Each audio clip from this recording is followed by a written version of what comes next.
bem-vindos. Hoje a gente vai mergulhar um pouco no cenário atual da direita brasileira, sabe? Ver os desafios, as movimentações. Nossa conversa vai ser em cima de umas notas de análise recentes que olham muito para a articulação do PL, PP, republicanos, pensando já em 2024, 2026. A ideia é tentar entender as dinâmicas, as tensões, o que está em jogo ali nesse campo. Exato.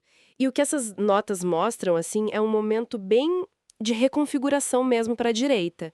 E um fator-chave que a análise destaca o tempo todo, claro, é o impacto da inelegibilidade do Bolsonaro. Isso mexe muito, né? Mexe demais. E uma coisa que salta aos olhos lendo essas notas é justamente a tensão que isso criou lá dentro. A análise fala de uma disputa interna, sabe? Por quem vai liderar, que ficou mais acesa. Até mencionam nomes, né? Tarcísio de Freitas, Romeu Zema, como gente que pode surgir aí nesse vácuo relativo. É interessante. E as notas conectam bem essa briga interna, digamos assim, com um quadro mais amplo. Não é só uma coisa deles ali da direita. Reflete um realinhamento maior no país, né?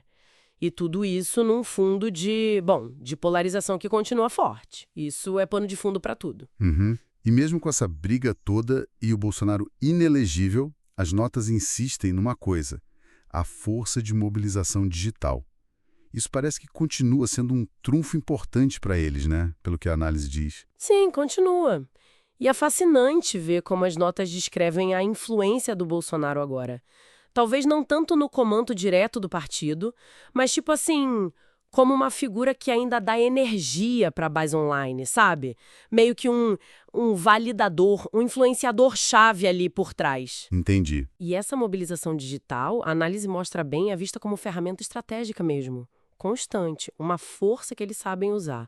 É bom só lembrar, né, que a gente está falando das perspectivas e do que está nessas notas e nesse material de análise. Faz todo sentido. Fiquei pensando, como é que essas notas ligam essa força digital, que eles falam bastante, com as estratégias para a eleição mesmo?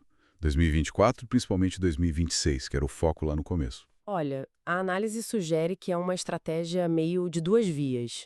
Por um lado, parece que o digital serve para, tipo, testar e dar legitimidade para essas novas lideranças, Tarcísio, Zema, com a base mais fiel, sabe? Uhum. Para ver se cola, né? E por outro lado, para as eleições lá na frente, 2026 principalmente, é visto como o canal principal para falar direto com o eleitor. Talvez até para passar por cima da mídia tradicional, ajustar a mensagem rápido. São táticas que o material indica que já funcionaram e que continuam sendo centrais para eles. Então, tentando amarrar o que sai dessa análise, a direita brasileira está num momento de transição, né? Uma competição interna por liderança pegando fogo, mas ao mesmo tempo mantém coisas importantes. A influência do Bolsonaro, mesmo que diferente, e essa capacidade forte de mobilização online. E tudo isso, claro, num Brasil que continua bem dividido, polarizado. Precisamente. E olhando só para o que essas notas de análise trazem para a gente, fica uma questão no ar, né? Para a gente pensar um pouco.